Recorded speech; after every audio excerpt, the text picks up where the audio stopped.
Hey everyone, welcome back to my channel. And in today's video, we are going to discuss about the competitive ELISA. तो competitive Elijah क्यों perform किया जाता है?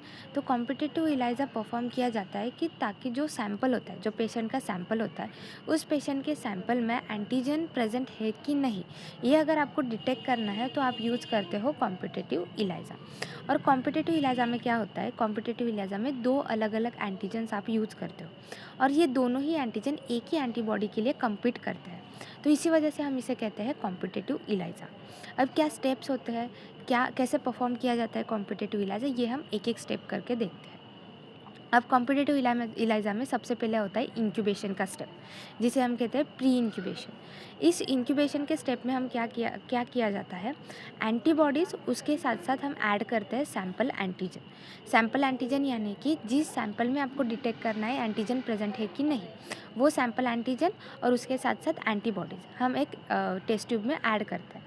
और इस mixture में क्या होगा, एंटीजन एंटीबॉडी के साथ बाइंड करेंगे और जो एंटीबॉडीज़ के साथ एंटीजन बाइंड नहीं हुए हैं, ऐसे एंटीबॉडीज़ को हम कहते हैं फ्री एंटीबॉडीज़। अगर सैंपल में एंटीजन का कॉन्सेंट्रेशन ज़्यादा होगा तो फ्री एंटीबॉडीज़ कम होगी। अगर सैंपल में एंटीजन का कॉन्सेंट्रेशन कम होगा तो फ्री एंटीबॉडीज़ कैसे होगी, ज़्यादा होगी। ठीक है, so both the conditions are inversely proportional to each other. अगर सैंपल में एंटीजन का कॉन्सेंट्रेशन ज़्यादा तो फ्री एंटीबॉडीज़ कम, अगर सैंपल में एंटीजन का कॉन्सेंट्रेशन कम तो फ्री एंटीबॉडीज़ ज़्यादा। तो both the conditions are inversely proportional to each other. अब जो ये मिक्सचर है, ठीक है, इंक्यूबेशन होने के बाद अब ये जो मिक्सचर है, अब इस मिक्सचर में क्या क्या प्रेजेंट होगा, तो आपको दो कंपोनेंट्स इस मिक्सचर में ध्यान में रखना है। एक तो एंटीजन एंटीबॉडी का कॉम्प्लेक्स यहाँ पे फॉर्मेशन हुआ, जो सैंपल एंटीजन है वो किसके साथ अटैच हुए, तो एंटीबॉडीज़ के साथ। दूसरे ऐसे एंटीबॉडीज़ जो फ्री एंटीबॉडीज़ है जिसके साथ कोई भी एंटीजन अब तक बाइंड नहीं हुआ है। ठीक है, अब ये मिक्सचर हम ऐड करते हैं एक वेल में। अब ये वेल ऐसी वेल है जिसमें एंटीजन ऑलरेडी कोटेड होता है। जैसे मैंने आपको स्टार्टिंग में ही बताया, कॉम्पिटिटिव इलाइजा में हम दो अलग अलग एंटीजन यूज़ करते हैं, एक तो सैंपल एंटीजन और दूसरा होता है इनिबिटर एंटीजन। ये जो इनिबिटरी एंटीजन होते हैं, ये एंटीजन हम ऑलरेडी कोट करके रखते हैं वेल से। सो ये जो इनिबिटरी एंटीजन होता है, इन इनिबिटरी एंटीजन को कौन अटैच होता है, तो ये जो फ्री एंटीबॉडीज़ प्रेजेंट है मिक्सचर में, ठीक है, ये फ्री एंटीबॉडीज़ जो मिक्सचर में प्रेजेंट है, ये कहाँ पे जाके बाइंड करेगी, तो वो इनिबिटर एंटीजन जो एंटीजन वेल में कोटेड है, ऐसे एंटीजन के साथ ये फ्री एंटीबॉडीज़ अटैच होगी। उसी के साथ साथ इस मिक्सचर में और कौन सा कंपोनेंट है, सैंपल एंटीजन प्लस एंटीबॉडी, ये दूसरा कंपोनेंट है। अब ये जो सैंपल एंटीजन प्लस एंटीबॉडी इस मिक्सचर में प्रेजेंट है, ये फ्रीली फ्लोट करेगी उस वेल में। और जो फ्री एंटीबॉडीज़ है, ये फ्री एंटीबॉडीज़ किसके साथ अटैच होंगी, तो एंटीजन इनिबिटरी एंटीजन जो कोटेड होते हैं वेल से। यहाँ पे आपको कन्फ्यूजन हो सकता है, लेकिन आपको कन्फ्यूज़ होना नहीं है। मैं आपको फिर से एक बार बताती हूँ कि हमने सबसे पहले सैंपल एंटीजन और एंटीबॉडीज़ को इंक्यूबेट करवाया। सैंपल एंटीजन एंटीबॉडीज़ के साथ बाइंड करेंगे, लेकिन जिन एंटीबॉडीज़ के साथ अब तक एंटीजन ने बाइंड नहीं किया है, ऐसे फ्री एंटीबॉडीज़ भी मिक्सचर में होंगे। तो जब ये मिक्सचर हम वेल में ऐड करेंगे, वेल ऑलरेडी कोटेड है, किसके साथ कोटेड है, तो इनिबिटरी एंटीजन के साथ। जब ये फ्री एंटीबॉडीज़, ऐसे एंटीबॉडीज़ जो अब तक सैंपल एंटीजन के साथ बाइंड नहीं हुए हैं, ये फ्री एंटीबॉडीज़ किसके साथ बाइंड करेंगे, तो एंटीजन जो ऑलरेडी कोटेड है वेल में।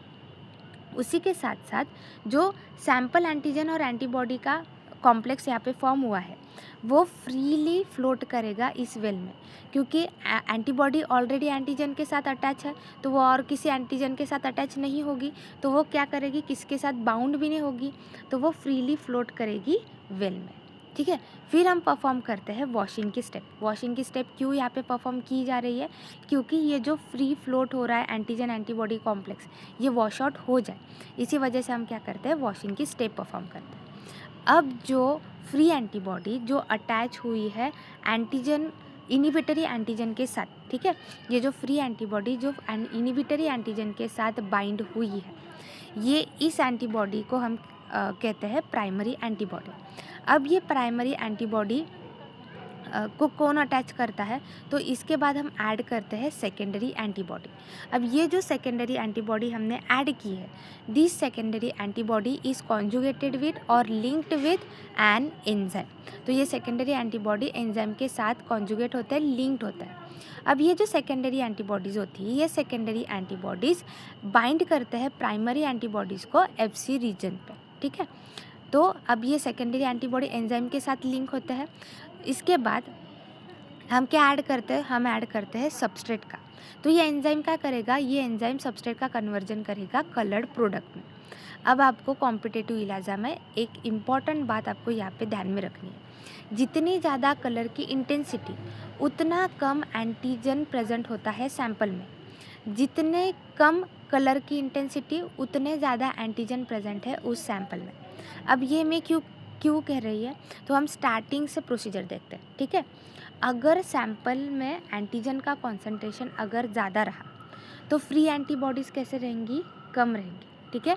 अगर सैंपल में एंटीजन का कॉन्सेंट्रेशन अगर ज़्यादा रहा तो एंटीबॉडीज़ के साथ एंटीजन बाइंड करेंगे, तो फ्री एंटीबॉडीज़ का कॉन्सेंट्रेशन कैसा रहेगा, कम रहेगा।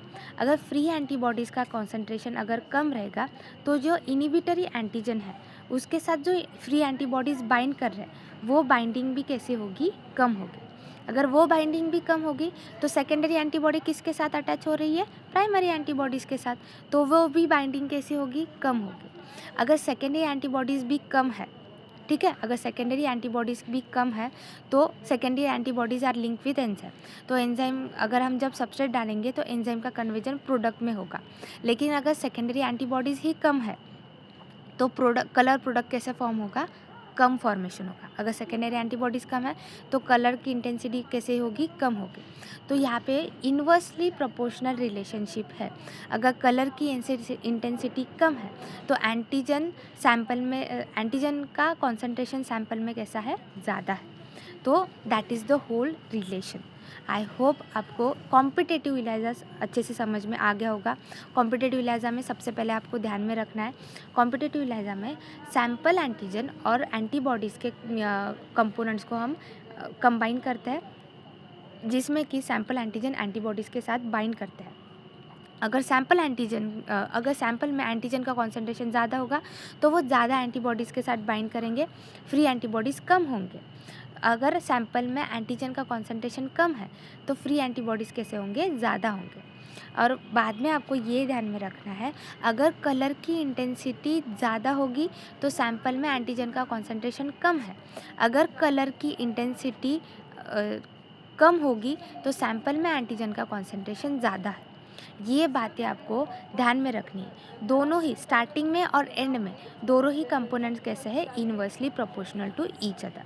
और कॉम्पिटिटिव इलाजा हम किस लिए यूज़ करते हैं, कॉम्पिटिटिव इलाजा हम यूज़ करते हैं टू डिटेक्ट सैंपल में एंटीजन प्रेजेंट है कि नहीं, एंड सेकेंड टू क्वान्टिफाई कितने अमाउंट में एंटीजन प्रेजेंट है उस सैंपल में, ये भी हम पता लगा सकते हैं बाय यूजिंग कॉम्पिटिटिव इलाजा।